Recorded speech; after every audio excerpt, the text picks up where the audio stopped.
Shalom Bapak, Ibu, Saudara, dan seluruh jemaat yang hadir pada siang hari ini.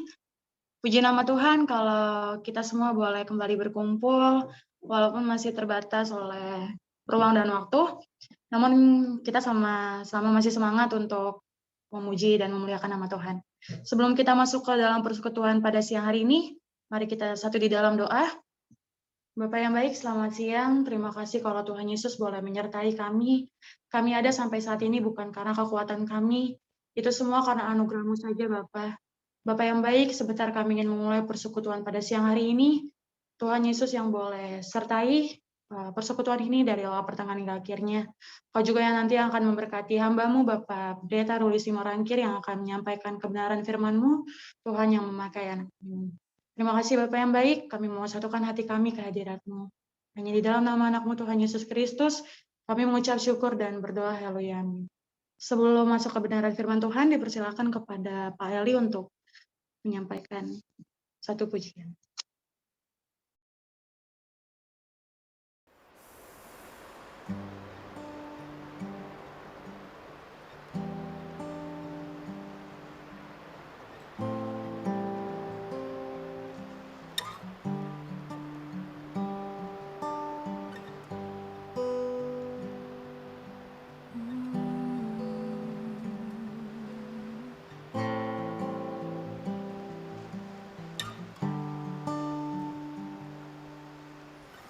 Engkaulah kekuatanku,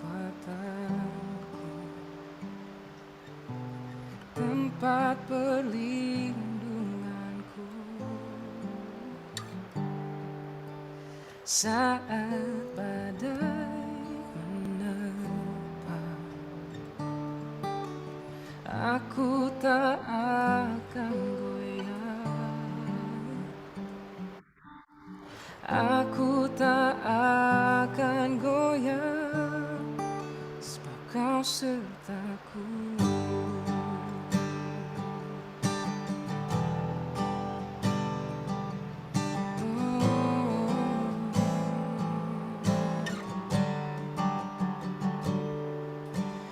Engkaulah kekuatanku, tempat perlindunganku saat badai menerpa. Aku tak akan goyah, aku tak akan goyah, sejauh langit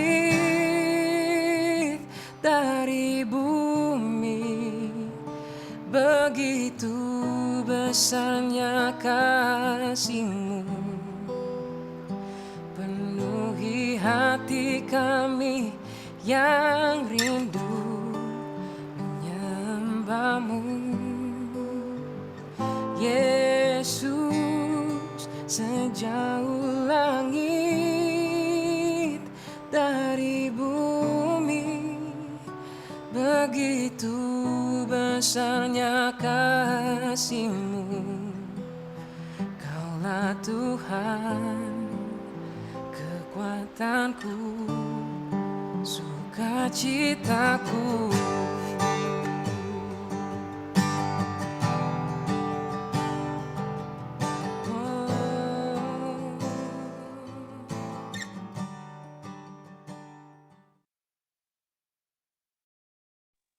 Dipersilakan kepada hambanya Bapak Pendeta Ruli Simorangkir untuk menyampaikan kebenaran firman Tuhan. Oke, baik, terima kasih. Mari kita bersatu di dalam doa. Bapa di dalam surga, siang ini kami ada di hadapan-Mu. Kami mau menikmati kebenaran-Mu, maka berfirmanlah, kami sambut firman-Mu di dalam nama anak-Mu, Tuhan Yesus Kristus. Amin. Hari ini saya diminta untuk nyampein suatu pesan firman Tuhan yang temanya disampaikan ke saya dengan judul investasi untuk kekekalan. Hari ini, waktu Saya dikasih tugas hari ini. Saya udah excited banget kepengen ketemu sama Bapak Ibu semua. Saya udah ganti baju, saya udah pakai sepatu, saya siap untuk berangkat. Saya lupa beberapa hari yang lalu dikasih tahu sama Bu Inga bahwa acaranya lewat Zoom. Aduh, tapi nggak apa-apa. Ini saya tetap happy, saya sukacita banget bisa ketemu sama Bapak Ibu semua. Nah, investasi untuk kekekalan. Apa sih investasi untuk kekekalan itu? Saya mau jelasin bahwa investasi untuk kekekalan itu bukan soal ngasih harta benda, ngasih uang, apa, no. Pemberian dalam bentuk uang, harta benda, dan lain-lain itu adalah nomor 86,2 lah dalam prioritas Tuhan. Yang paling utama sebagai investasi dalam kekekalan adalah ibadah kita. Of course kita harus ngerti apa sih yang dimaksud dengan ibadah. Dalam pemikiran kuno di Israel, mereka berkata bahwa ibadah yang paling utama itu bukanlah soal nyanyiin lagu pujian, bukan soal persembahan, bukan soal berdoa, no. Ibadah yang paling utama dalam pemikiran mereka adalah ketika seseorang belajar. Garis bawain itu. Kenapa? Karena waktu orang berdoa, saat itu dia yang bicara. Ketika orang memberi persembahan, itu pun aktivitas manusia. Waktu orang nyanyi lagu pujian, jelas itu aktivitas dan kata-kata manusia. Satu-satunya saat di mana justru kita diam, dan ketika itulah Tuhan berbicara adalah waktu kita belajar. Itulah ibadah yang paling utama. Karena itu kalau saya bicara ibadah hari ini, siang ini, kita harus ngerti. Ibadah kita adalah saat kita belajar. Itulah investasi kita yang paling utama. Pentingnya belajar ditulis oleh Rasul Paulus dengan kalimat-kalimat seperti ini. Dan inilah doaku, kata Paulus. Apa yang didoain sama Paulus? Semoga kasihmu makin melimpah. Dalam apa? Dalam pengetahuan yang benar dan dalam segala macam pengertian. Hanya dengan pengetahuan yang benar dan dalam segala macam pengertian, maka kita akan berkenan bagi Allah. Sehingga kamu dapat memilih apa yang baik, supaya kamu suci dan tak bercacat menjelang hari Kristus, penuh dengan buah kebenaran yang dikerjakan oleh Yesus Kristus untuk memuliakan dan memuji Allah.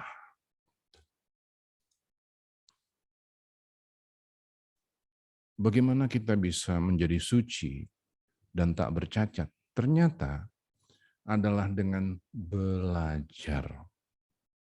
Waktu saya bilang belajar, saya juga nggak ngebatasin bahwa pelajaran itu hanya sekedar terhadap firman Tuhan yang tertulis dalam Alkitab. Soalnya kalau dibatasin bahwa belajar itu adalah ngelotok firman Tuhan. Jagoan baca Alkitab. Nggak semua kita jagoan dalam baca Alkitab. Nah, kalau kita ngomong belajar, itu termasuk Alkitab, yes. Dalam pengetahuan sekuler kita, yes. Dalam keterampilan, di dalam segala sesuatu.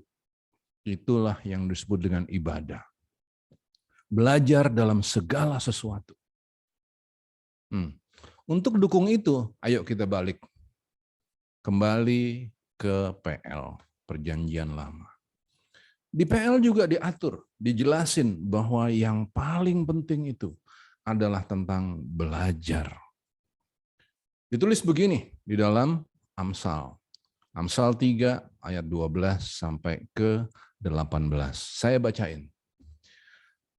Karena Tuhan memberi ajaran kepada yang dikasihinya. See? Hubungan antara manusia dengan Allah dipenuhi dengan ajaran, belajar. Seperti seorang ayah kepada anak yang disayangi.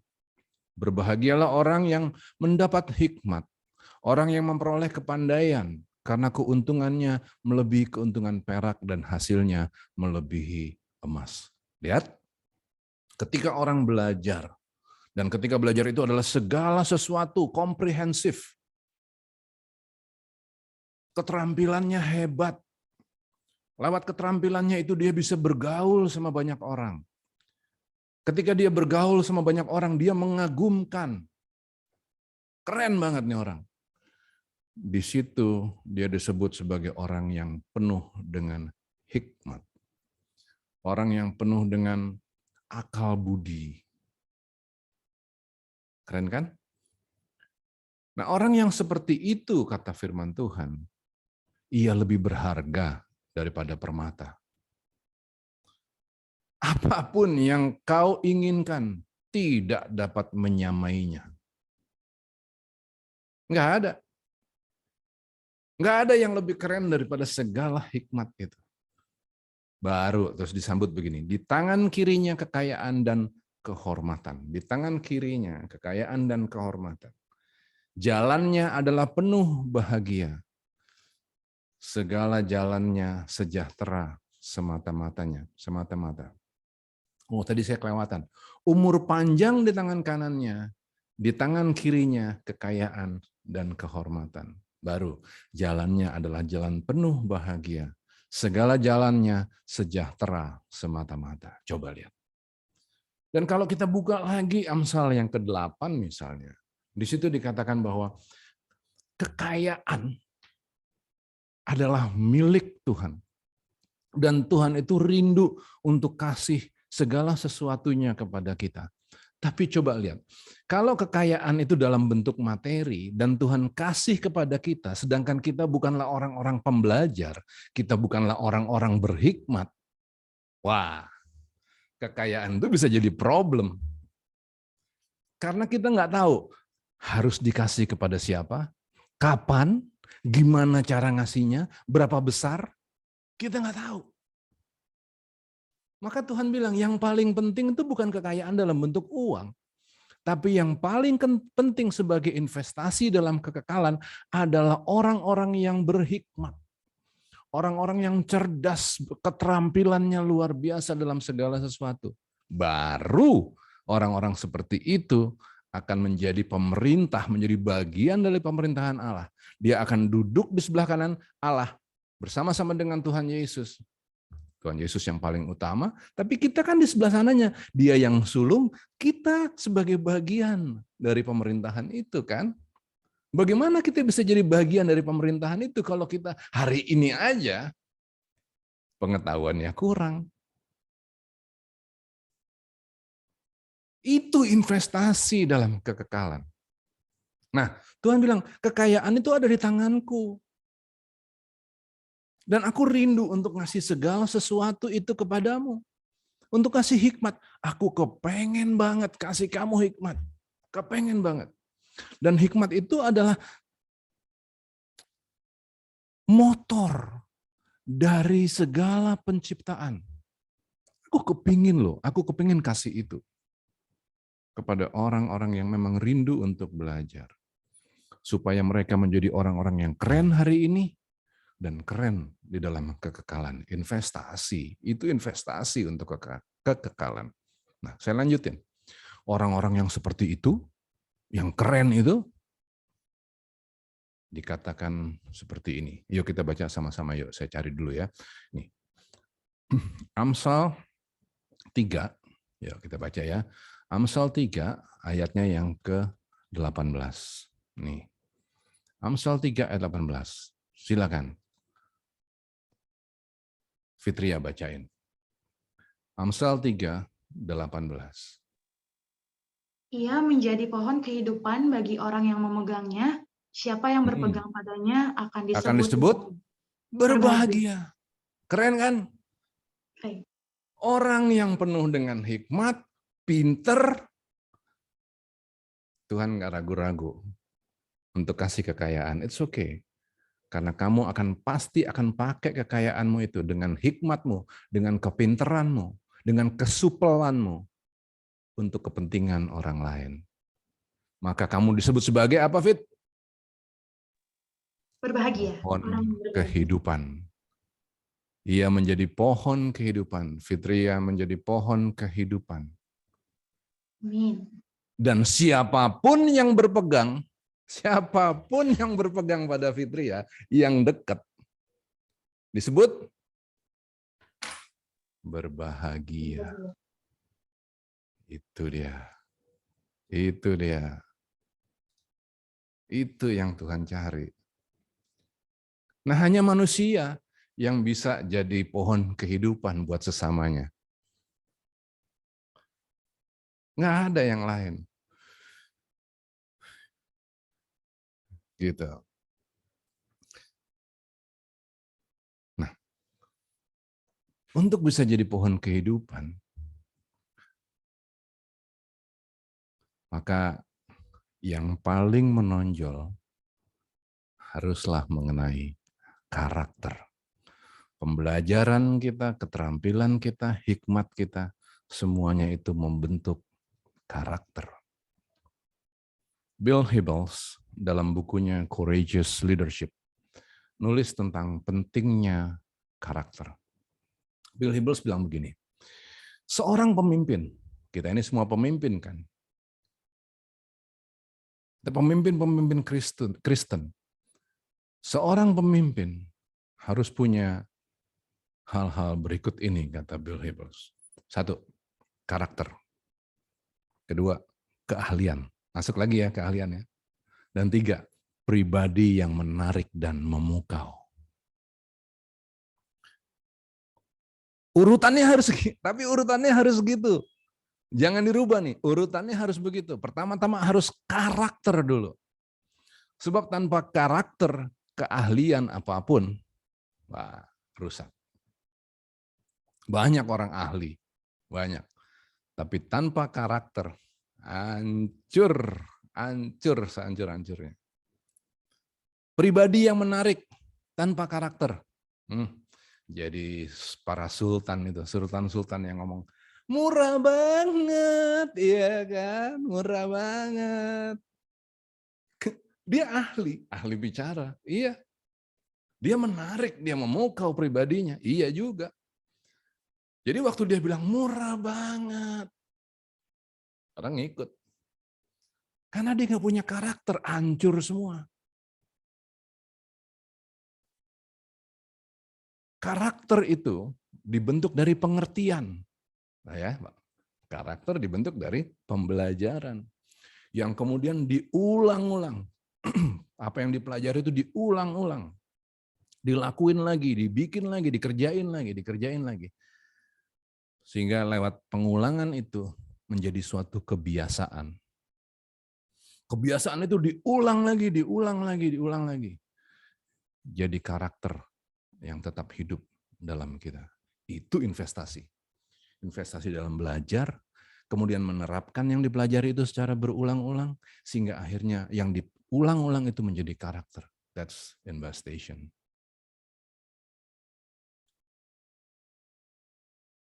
Nah, gereja mula-mula, orang-orang di gereja mula-mula, itu mereka benar-benar memang pohon kehidupan yang keren.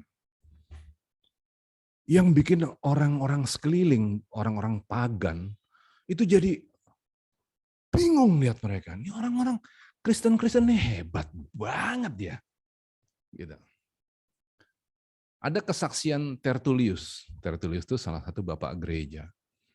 Bapak gereja ini nulis tentang betapa orang-orang pagan di zaman itu ngiri banget sama orang-orang Kristen. Ditulis begini sama Tertullius. Behold, how these Christians love one another, how they are ready to die for each other. Lihat deh, orang-orang Kristen ini karakternya begitu keren loh. They love one another so much. Mereka bukan orang-orang yang egois, orang-orang yang pengetahuannya cetek. Orang-orang yang nggak ngerti apa-apa, yang nggak bisa bergaul. No, they're all that. But then mereka juga orang-orang yang mengasihi sesamanya. Bukan orang-orang yang egois. Jelas orang-orang yang berkarakter. Ngeri banget ini orang-orang. Mereka tuh pohon kehidupan yang berbuah roh. Apa sih buah roh itu? Buah roh tuh jangan dipikir mistik gitu, yang kita nggak bisa ngerti. No, buah roh tuh sederhana banget. Buah roh itu adalah sesuatu yang keluar dari hati kita. Hasil dari hikmat kita, dari pembelajaran kita. Apa sih buah roh itu? Catat. Galatia 5 ayat 22 sampai 23. Buah roh ialah. Saya bukain aja ya di sini ya supaya kita bisa baca sama-sama ya. Buah roh adalah Galatia 5:22.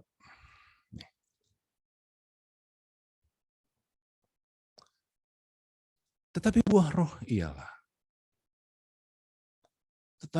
roh ialah kasih, sukacita, damai sejahtera, kesabaran, kemurahan, kebaikan, kesetiaan, kelemah lembutan, penguasaan diri.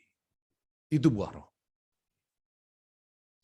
Nah, perhatiin bahwa yang dipakai adalah kata singular, bukan plural.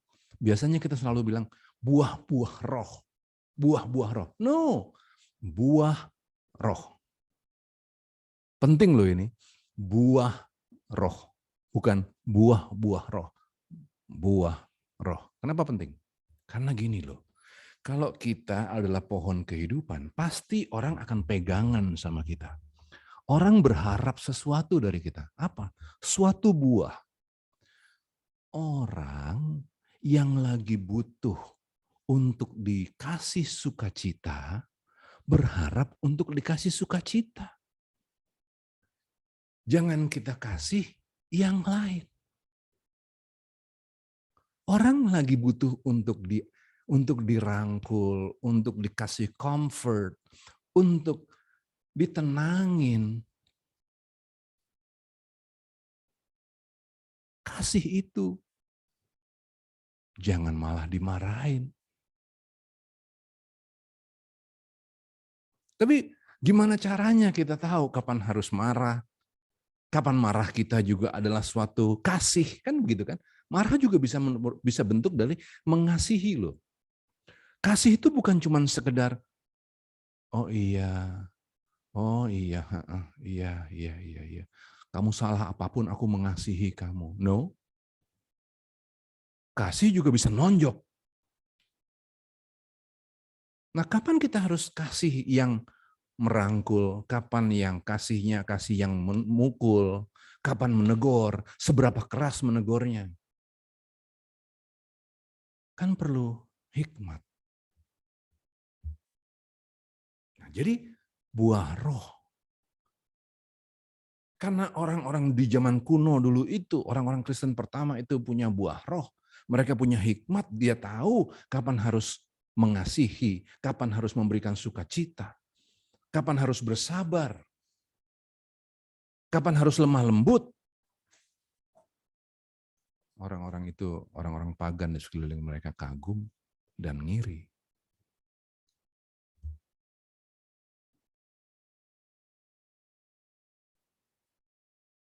Itu dia. Sayangnya ya, hari ini kekristenannya udah berubah. Jadi bukan lagi soal investasi untuk kekekalan, bukan. Tapi mengenai hal-hal yang lain. Yang sifatnya nggak kekal sebetulnya. Yang sifatnya adalah sekedar untuk menuhin kebutuhan hari ini. Segitu ngaconya banyak kekristenan. Sehingga seorang Mark Sandin ini adalah hamba Tuhan, dia pendeta. Mark Sandin tulis begini. There is a large disconnect between the church of today and the teaching of Jesus. Ada jurang pemisah yang luas antara kekristenan hari ini, gereja hari ini, dan pengajaran dari Tuhan Yesus. I have found God in a dynamic, deep way, and I love God so much more and for real now than when I was unwittingly trying to fit in with my church culture. Waduh. Baca ini pening kepala saya. Bagaimana caranya? Kok bisa begitu ya kekristenan kita? Tapi memang jadi begitu. Dia Mark Sandin dia bilang begini. Hari ini ya, justru di luar gereja saya bisa nemuin Tuhan Allah di dalam kesetiaannya yang luar biasa.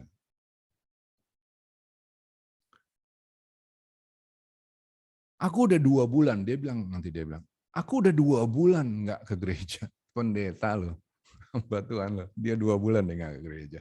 Tapi dia bilang begini, I'm more at peace than I ever have been. Aku 2 bulan nggak di gereja malah jadi ngerasa damai sejahtera. Imanku jadi jauh lebih kuat. Hubungan keluargaku jadi jauh lebih bagus. Life outside of church is better, kata Mark Sandin. Waktu gereja dipenuhin sama orang-orang yang nggak ngerti apa itu investasi untuk kekekalan. Yang nggak ngerti bahwa investasi kekekalan adalah suatu usaha untuk terus-terusan belajar di dalam segala pengetahuan, di dalam segala keterampilan, supaya mereka menjadi pohon kehidupan yang bisa berbuah untuk kepentingan orang lain. Ketika itu terjadi, maka gereja menjadi sekedar perkumpulan.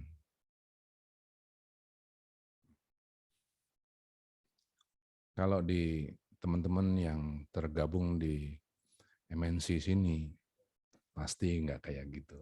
Pasti enggak. Kita adalah orang-orang yang rindu untuk punya investasi untuk kekekalan. Keren, kita orang-orang yang keren. Maka mulailah dengan hal-hal yang sederhana. Gimana caranya supaya kita bisa menjadi orang-orang yang berpendidikan dan lain-lain. Mulai praktekin sesuatu yang sederhana aja. Jangan jadi orang-orang yang judgmental. Sering banget di dalam gereja itu, dalam tubuh orang percaya ya, sering banget jadi judgmental.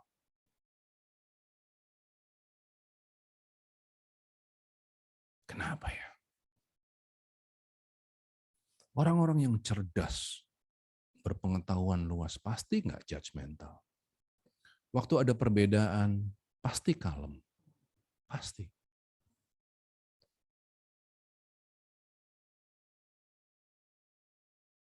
Justru orang-orang yang nggak mau belajar, orang-orang yang nggak mau jadi pohon kehidupan, sangat judgmental.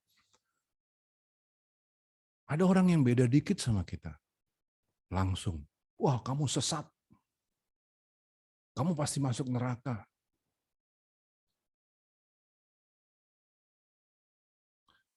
Begitu kita judgmental ke orang lain, ada orang cerai gitu misalnya, langsung deh. Udah deh, dimusuhin. Tuhan tidak menyukai perceraian. Kamu nggak ngerti itu? Waduh, bro, orang ini lagi butuh belas kasihan. Lagi butuh untuk dirangkul, dimengerti. Banyak masalah yang harus dihadapi sampai akhirnya diambil keputusan itu juga nggak enak kan buat dia ambil keputusan seperti itu. Ngapain orang-orang yang di sekelilingnya terus jadi judgmental? Nggak keren kayak gitu. Never judge a person before you go to his or her house. Itu kata seorang rabi gede di zaman dulu. Never.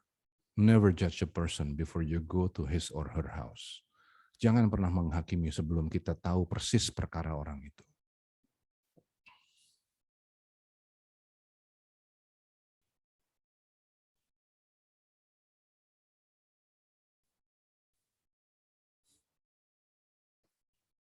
LGBT. Banyak orang jadi judgmental terhadap LGBT. Kemarin PGI kasih putusan tentang LGBT. Semua orang ngamuk sengamuk-ngamuknya. LGBT itu adalah orang-orang yang calon masuk neraka semuanya. Really? Really? Apa kita lebih pantas, lebih suci, lebih keren daripada mereka? Belum tentu. Bagaimana kalau kita kasih belas kasihan, kasih kuping untuk dengerin masalah mereka, untuk kasih pundak bagi persoalan mereka? Kan jadi lebih keren. Itulah orang-orang yang berhikmat, yang di tangan kanannya ada umur panjang, di tangan kirinya kekayaan dan hormat. Kita benci sama dosanya, iya, saya juga setuju yang itu. Betul, kita benci sama dosanya. Tapi kita cinta sama jiwanya kan. Nah, kalau kita adalah pohon kehidupan yang mencintai jiwa orang tertentu, jangan dihakimi dong. Disayang dong. Bukannya nggak boleh menghakimi pada saatnya dong. Ketika kita punya hikmat, kita tahu kapan harus menghakimi, kapan harus mengasihi.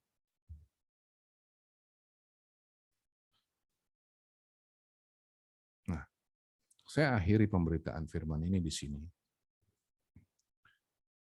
Punya karakter yang mulia lewat pembelajaran, lewat perolehan keterampilan, kemampuan untuk bersosialisasi yang keren, dan akhirnya berkarakter mulia, itulah investasi kehidupan kita. Yang nanti berlaku bukan hanya sekarang, tapi sampai kepada kekekalan. Hanya orang-orang yang hidup sehat dalam firman Tuhan dan cerdas, mereka akan jadi pohon kehidupan bagi banyak orang. Siapapun yang dekat sama dia, mereka akan berbahagia. Ia ahli dalam bidangnya, ia menarik dan memukau, ia warga kerajaan surga yang tidak judgmental. Kiranya teman-teman di MNC yang rindu untuk melakukan investasi untuk kekekalan, renungin apa yang disampaikan siang ini. Terapin, ulang-ulang lagi. Sampai itu menjadi kebiasaan. Ulang lagi. Sampai itu menjadi suatu karakter. Amin. Kita berdoa ya. Bapa, ini kami. Kami datang dengan segala kekurangan, kelemahan kami Tuhan. Tapi hari ini kami kuat. Karena Tuhan memberikan arahan. Supaya kami tahu bagaimana harus bersikap hari ini. Supaya lewat sikap kami yang benar, kami memiliki investasi dalam kekekalan. Ini kami, Bapa. Ampuni kesalahan, kekurangan kami. Terus bimbing kami untuk semakin dekat dan semakin dekat bersama-sama dengan Engkau. Untuk setiap masalah yang kami harus hadapi, kami tahu bahwa Engkau tidak pernah jauh dari kami. Engkau memberikan kami jalan keluar terhadap masalah. Engkau memberikan kami kesehatan. Karena Engkau Allah yang baik. Terpujilah nama-Mu, dalam nama Yesus kami berdoa. Amin. Amin, puji nama Tuhan. Terima kasih untuk Bapak Pendeta Ruli Simorangkir yang telah menyampaikan kebenaran firman Tuhan. Tuhan yang pakai lagi lebih dahsyat dan Tuhan yang memberkati dalam setiap kehidupan. Selanjutnya kita akan meresponiakan kebenaran firman Tuhan dengan memberikan persembahan. Boleh ditampilkan QR-nya. Ya, bagi Bapak Ibu Saudara yang mau menabur untuk kemuliaan nama Tuhan, boleh di-scan dari layar HP-nya melalui QRIS atau transfer melalui yang tertera.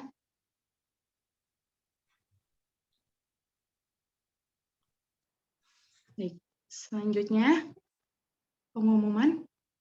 Ya, Tertera untuk laporan kas PDMNC Center per 17 Juni 2022, untuk saldo akhir ada di 1.875.000, dan untuk laporan kas Diakonia per 17 Juni 2022, tertera juga ada 1.487.000 sekian.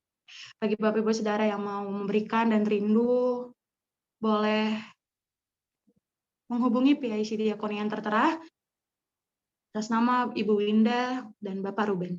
Boleh transfer langsung ke MNC Bank yang tertera atas nama Ibu Jessica Heliani Tanusudinco. Selanjutnya, ya buat Bapak Ibu Saudara yang mau tahu lagi info terupdate dari PDMNC Center, boleh follow Instagramnya di @pd_MNC Center, dan boleh juga di subscribe untuk YouTube-nya di Persekutuan Doa MNC Center. Selanjutnya, baik, selanjutnya akan ada doa syafaat, dan nanti setelah itu akan ditutup doa berkat oleh Bapak Pendeta Ruli Simorangkir. Dipersilakan doa syafaat, Bapak Steve. Rosmita, Sister Rosmita. Oke. Shalom, mari kita siapkan hati kita untuk berdoa syafaat. Bapak, kami bersyukur siang hari ini buat kesempatan kami masih bisa beribadah, bahkan mendengarkan kebenaran firman-Mu. Terima kasih Tuhan buat hamba-Mu yang telah Engkau utus untuk menyampaikan firman-Mu di siang hari ini, yaitu Bapak Ruli Simorangkir Tuhan. Urapi hamba-Mu ini Tuhan Yesus, supaya lebih lagi Tuhan, apa yang Tuhan perintahkan untuk disampaikan, kebenaran-kebenaran firman bagi setiap kami yang mendengarnya. Tuhan, biarlah setiap firman yang disampaikan hamba-Mu ini menjadi firman yang benar-benar hidup dalam kehidupan kami Tuhan Yesus. Khususnya firman Tuhan siang hari ini yang sudah kami terima Tuhan. Jadikan kami pohon kehidupan, sehingga dari kami terpancar kehidupan, ada buah roh, seorang orang di sekitar kami menikmati apa yang Tuhan berikan, apa yang sudah Tuhan sampaikan siang hari ini Tuhan melalui hamba-Mu. Materaikan terus Tuhan supaya kami hidup dalam kebenaran firman-Mu. Berkati hamba-Mu, berkati keluarganya, berkati setiap langkah-langkah dan pelayanannya Tuhan. Pakai lebih dahsyat lagi bagi kemuliaan nama Tuhan Yesus. Biar semakin banyak jiwa-jiwa dimenangkan, semakin banyak orang-orang yang datang kepada Yesus, menerima Engkau sebagai Tuhan dan Juru Selamat yang hidup. Terima kasih juga Tuhan buat anak-anak Tuhan yang sudah melayani siang hari ini. Baik WL, multimedia, semuanya Tuhan Yesus urapi mereka, berkati keluarga, pekerjaan mereka. Siang hari ini juga Tuhan kami membawa CEO MNC Group Bapak Haritanu Sudibyo Tuhan.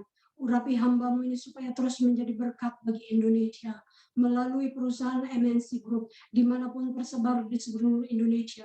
Mulai direksi, manajemen, seluruh karyawan yang ada. Urapi Bapak Haritanu Sudibyo Tuhan, supaya menjalankan tugasnya sebagai pemimpin tertinggi MNC Group. Ada takut akan nama Yesus Kristus senantiasa. Ada pengurapan Roh Kudus atas hamba-Mu ini. Bahkan sebagai kepala rumah tangga dalam keluarganya. Tuhan pakai juga hamba-Mu ini menjadi teladan, menjadi contoh yang baik bagi istrinya, bagi anak cucu mantunya Tuhan. Sehingga seluruh keluarga besarnya terus bersungguh-sungguh melayani Tuhan, mengasihi Tuhan, baik sebagai orang-orang yang hidup dalam marketplace, terlebih bagi Indonesia, perusahaan ini terus menjadi berkat. Banyak orang-orang yang bekerja di perusahaan MNC Group Tuhan, karena kami percaya Tuhan, kami anak-anak Tuhan, perusahaan MNC ini Tuhan menjadi terang, menjadi saluran berkat bagi seluruh orang Indonesia, bukan hanya orang Kristen saja. Terima kasih berkati istrinya Ibu Liliana Tanusudibyo sebagai penopang, sebagai tiang doa, sebagai ibu Tuhan. Taruh kekuatan yang dari Tuhan. Roh Kudus-Mu terus menyertai hamba-Mu ini Tuhan Yesus. Dalam setiap aktivitasnya Tuhan. Berkati Ibu Liliana Tanusudibyo ini Tuhan. Kami juga berdoa buat anak-anaknya Tuhan Yesus. Baik putra-putrinya, anak cucu mantunya Tuhan. Biar seluruh keluarga besar ini terus memuliakan Tuhan. Engkau pakai Tuhan anak-anak menjadi pemimpin dalam perusahaan-perusahaan MNC Group. Kami juga berdoa juga siang hari ini Tuhan, khususnya Ibu Jessica Tanusudibyo yang sedang berulang tahun kemarin Tuhan Yesus. Berkati Tuhan Ibu Jessica Tuhan, berikan kekuatan, semangat sebagai istri juga Tuhan, sebagai penopang bagi suaminya Tuhan, sebagai pemimpin di MNC Group. Tuhan biarlah Ibu Jessica Tanusudibyo terus melayani Tuhan, bersemangat di dalam mengasihi Tuhan, bahkan Tuhan kesehatan, langkah-langkahnya, setiap pekerjaan yang dia kerjakan Tuhan berkati. Terima kasih juga Tuhan Yesus, kami berdoa buat seluruh direksi, seluruh karyawan MNC Group sampai paling bawah Tuhan. Biarlah perusahaan-perusahaan ini Tuhan senantiasa Tuhan berjalan dengan baik, bahkan seluruh karyanya diberkati dengan berlimpah-limpah Tuhan Yesus. Biarlah seluruh karyawan MNC Tuhan Engkau taruh hati untuk datang kepadamu, sehingga mereka yang hidup belum mengenal Kristus, melihat peran Kristus ada di perusahaan ini melalui PDMNC Group. Terima kasih Tuhan Yesus, kami juga bawa Indonesia ke dalam tangan-Mu. Kami ada di bangsa ini karena kemurahan Tuhan. Kami hidup di tengah-tengah bangsa ini menjadi garam dan terang bagi Indonesia. Tuhan berkati seluruh para pemimpin bangsa kami Tuhan. Baik Bapak Presiden kami, Bapak Wakil Presiden kami Tuhan. Baik para menteri-menteri, gubernur, bupati, wali kota, hingga camat, lurah, RT-nya di seluruh Indonesia. Tuhan, biarlah hikmat marifat yang dari Tuhan Yesus turun atas para pemimpin bangsa kami ini Tuhan. Setiap keputusan yang diambil, Tuhan urapi sehingga tidak merugikan bangsa kami Tuhan Yesus. Kami juga berdoa buat keamanan negeri kami Tuhan. Berkati keamanan kami berlimpah-limpah Tuhan. Segala niat-niat jahat yang mungkin membuat situasi keamanan kami tidak kondusif, ataupun ada aliran-aliran yang ingin mengacaukan, yang ingin merongrong dasar negara kami, Pancasila dan Undang-Undang Dasar 45, Tuhan jamah mereka, melawat mereka Tuhan Yesus. Kami berdoa supaya Indonesia menjadi bangsa yang berkenan di hadapan-Mu, bangsa yang takut akan nama Yesus Kristus, bangsa yang hidup di hadapan Tuhan Yesus dengan takut dan gentar. Terima kasih Tuhan Yesus, berkati kesejahteraan bangsa kami, berkati seluruh perusahaan-perusahaan anak-anak Tuhan di seluruh Indonesia. Tuhan berkati juga seluruh aparatur negara kami, baik TNI, Polri Tuhan, untuk menjalankan keamanan negara. Tuhan berkati mereka. Terima kasih Tuhan Yesus, terima kasih. Kami sangat bersyukur betapa kami ada di MNC Group ini, di lingkungan, di perusahaan ini Tuhan, karena berkat Tuhan yang luar biasa.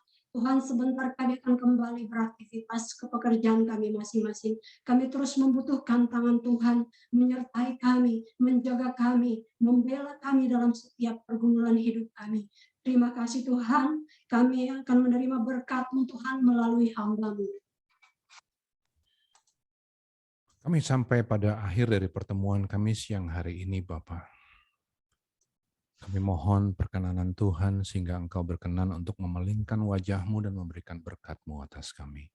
Kami sambut berkat-Mu itu Tuhan dengan mengangkat tangan kami. Segala berkat dari Allah Bapa turun atas kita. Tuhan memberikan penyertaan yang sempurna bersama-sama dengan Roh Kudus. Damai sejahtera dan sukacita di dalam nama anak-Nya Tuhan Yesus Kristus ada pada kita. Ia menjagai keluar masuk-Mu, Ia memberikan kesehatan, Ia menjagai pekerjaan kita, keluarga kita. Segala-galanya dalam perlindungan tangan Tuhan yang kuat. Karena semua yang diberikan kepada kita akan kita gunakan untuk kemuliaan kita. Dan untuk kemuliaan Tuhan. Sahabat-sahabat, teman-teman yang menerima berkat Tuhan, sama-sama kita katakan, amin. Amin. Pak Steven. Thank you, Pastor. God bless. Bless you. Tuhan berkati Pak Pendeta Ruli. Tuhan berkati Pak Kris. Terima kasih Ketua. Sampai ketemu lagi. Sampai ketemu Pak Bu Inga. Sampai ketemu lagi. Terima kasih semuanya. Tuhan Yesus memberkati. Selamat hari Jumat. Iya. God bless. God bless. God bless.